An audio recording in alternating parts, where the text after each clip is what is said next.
Hello YouTube, it's Mastodon131 here with another deck profile of my Lightsworns, or Twilight. I call it Lightsworn, but everyone else calls it Twilight. It's been doing really good recently, although I've not played any of the top decks like Windups or Gears or whatever the hell they call it, but anyways, let's get on with the deck profile. Hold on. Angle it to zoom, or angle it. Okay, there we go. So first, you start out with triple Judgment Dragon. It's a good card, boss monster of the deck. 4 more Lightsworns, that's all the requirements it has. And you can reborn it if it was summoned successfully. I looked that ruling up. They run BOS, Chaos Sorcerer, and Dark Armed. You kind of need these if you're going to run any sort of Chaos deck, because they remove cards, and Dark Armed. If you run Chaos deck, you have at least 3 Darks, or at least 6 Darks in a good Chaos deck. So Dark Armed is very good. Exactly 3. Now you run triple Lila with double Raikou. This setup is actually my idea. People say I should run a 3rd Raikou, but I just main 2 and decide the other, because Raikou is a good card. Just I don't need all that milling power. I already have all that milling power. I can get JD out in like 3 turns if the cards are good to me. And Lila's just like the extra MST that I could use, but people tend to Veiler it or book it, so I can't really do that. Next we run double Lumina, self-explanatory, Lightsworn based, most of it's level 4 low except 1 Celestia, kind of self-explanatory. Double Wolf, self-explanatory for Lightsworns. They don't know what to do with the 21 beat stick. They run Jane, Aaron, Gareth, and Celestia. All these cards are good against pretty much any deck. Gareth gives me that extra drawing power. Jane gets over Thunder King. Aaron gets over Gravekeepers. Celestia can pop back row and front row too, monsters. They run 2 Necrogodna, not 3, because I think Necrogodna is a good card, just not that good of a card. If you draw all 3, what are you going to do now, huh? I mean, it's kind of like a dead draw. It's exactly the same as why I don't run 3 Wolf. Yeah, you can set it and hope that they don't attack it. You can summon your other one, overlay into Zenmains or something, and hope they don't do anything about it. Then we run 1 Plague Spreader, because it's Plague Spreader. You can top deck your Wolf and mill it. It's self-explanatory. They're on double Toy Guide with Sengen and Toy Bus. I would run 3 Toy Guide, but it's at 2 right now, so double Toy Guide is what I get. Sengen, not always a dead draw. I can search out something like a Toy Guide or something, and Toy Bus puts anything else in my deck, monster wise, back into my deck, and it really is consistent. Plus, if I don't want the graph in the grave, I can just put it back. And they run Honest. That's also self-explanatory. Light deck. If they have like a T-King, I can just set Honest and then flip it. They can't do anything about it. It's 1900 defense. I love that factor. They run double Veiler and DD Crow. The reason why I main deck DD Crow is because in that first game at that regionals or YCS, you don't know what they're running. So you have to be prepared if it's Dark Worlds. If it's Dark Worlds, DD Crow can get over that somewhat. You discard the Grapha, or discard to get their Grapha removed. Kiss Grapha goodbye. And we finish up with 1 Gorge for the monsters. I think the monster count's like 31, but a lot of monsters.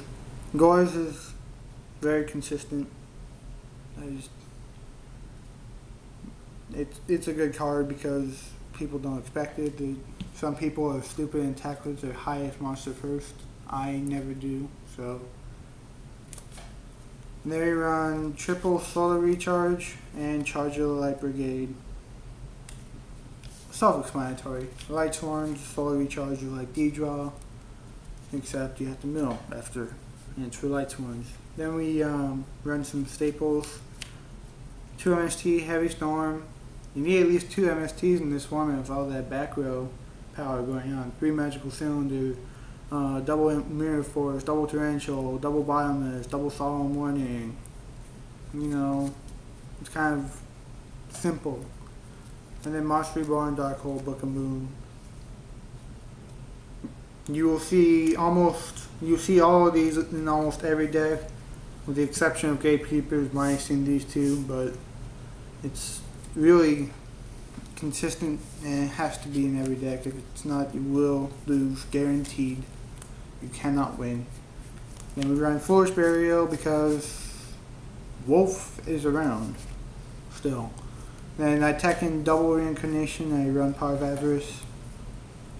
These cards help me get my monsters back to my hand or put them in a deck where they belong, or hopefully give me a better draw if I don't have a good draw already and I have 5 in the grave for him. But you know, it's a really consistent trio. Now you run Armory on because I had an epiphany about it. It's really good. Just, you need a Raikou Plague Sprayer, that's it. Top deck for Plague Sprayer, that's it. So put the Raikou in the grave. Get your Armory on. Special summon JD if you wish, if you can. They'll give you that extra 1,000 boost, and if it's in attack position, like let's say it's a Graphic in attack position and you have a JD and this is equipped to it, they just take 4,000 damage. And it can't be Gores because that card is still on the field. Gores cannot activate. Now you're on Lifer, Librarian, and Contaster. Librarian is kind of like the best level 5 Synchro. With the exception of Magical Android, Librarian is the best. Because it's a 2400 beat stick. How many 2400 beat sticks are level 5 Synchros? Absolutely none. They run Iron Chain because Briel's banned. Understandable, but I'm not happy about it. Then Oyen Dragon to get around Stardust, Scrap Dragon, Shein. Because 6 Sams are going to be good in this format. They run Stardust Dragon and Scrap Dragon for level 8 because Scrap Dragon pops, and Stardust negates anything you want it to. And then Mistworm because I can return their cards back to their hand and go for the extra game. But yeah. Then we run Zenmains, Levier, Leviathan, Golem. Levier gets back anything I remove for BLS, Dark Armed, or Chaos. Leviathan, 25 beat stick. Acid Golem, really good beat stick. And Zenmains to stall the shit out of them. And then we run Photon, Pure Operative. It's good against a lot of cards because a lot of people when they realize they're losing, they'll try to set everything in defense to stall it out. Hopefully I'll make a misplay, that's what they're hoping. With this one, you can't make a misplay with their face sounds. Then we run Utopia and Utopia Ray. Self-explanatory, level 4s, you kind of need Utopia and Utopia Ray in this format. Because people are going to look, oh, it's a Utopia Ray, I can get over that with Scrap Dragon. The fact, detach. You -5, I believe you -1,000 and you plus 500. They -1,000, you plus 500.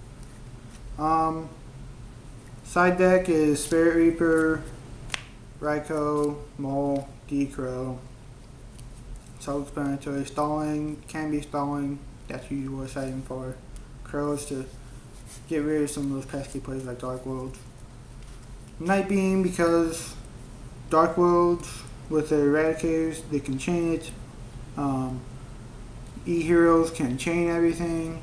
And there's something else that can chain everything, but I can't remember it at the moment. But Night Beam exists. Probably take it out, but we'll see on that. Shadow Imprisoning Mirror. You know, Dark Worlds are a reason. Gravekeepers are kind of a reason. Get it out there. Yeah, I know I run Dark, but I can live with not having to deal with Shadow Imprisoning Mirror. Or I can live with dealing with it. Because I run mostly Lightsworn. Lights. Then 2D Prison. It's gonna be good in this format because those Insectors are mostly gone. Yeah, you can still try to do your loops, but you can't like do it as good as last format because the only thing you have is Stampede, and that's only once. You can't get Dragonfly out multiple times. Phoenix Chain is probably gonna go away. I have it for last format, but Phoenix Chain is a good card still, but it's kind of slow. That's the only problem I have with it. So you Phoenix Chain something or another of theirs, it's slow. Fake Fate is so much faster. There you have Double Decree. Kind of self-explanatory against all those spamming trap decks. TG Stun, E-Hero, stuff like that. Oh, that's the thing. TG Stun, they chain a lot. And then these two cards are non-fusionary for E-Heroes because as long as you can stop their fusion summons, you will be fine. They can't do anything against you without their fusions. Simple. End of story. It's really simple about that. And I will be going to Anaheim Regionals in Southern California at the Anaheim Convention Center. Because I feel that competing in these sort of tournaments kind of helps me get over, I don't know, something or another. But it helps me feel good about it, even though I may lose. But I still try my best and I still prefer to win. I have won a couple of local tournaments and, you know, it's really good to compete. It feels good for me. I don't know, I just like competing for some reason. I mean, I'll compete with a lot of people and sometimes I'll just compete for fun. Doesn't even matter if I have to, I will just do it for fun. And I have nothing else to say for this video, so please like, comment, and subscribe. And rate me, of course, comment below on what you feel. And also on this video, because I'm not too lazy to make another video right now, but could you guys tell me some ideas of what you would like to see as subscribers or as people watching? Because I would like to know, and I would like to help you guys out, serve you guys. It's why I'm doing this. I'm not doing this for my personal benefit. I want to help you guys out, kind of prepare you guys. Even though I might not be the best player, but I can still play a good game of Yu-Gi-Oh! So please, tell me what you think, and peace out.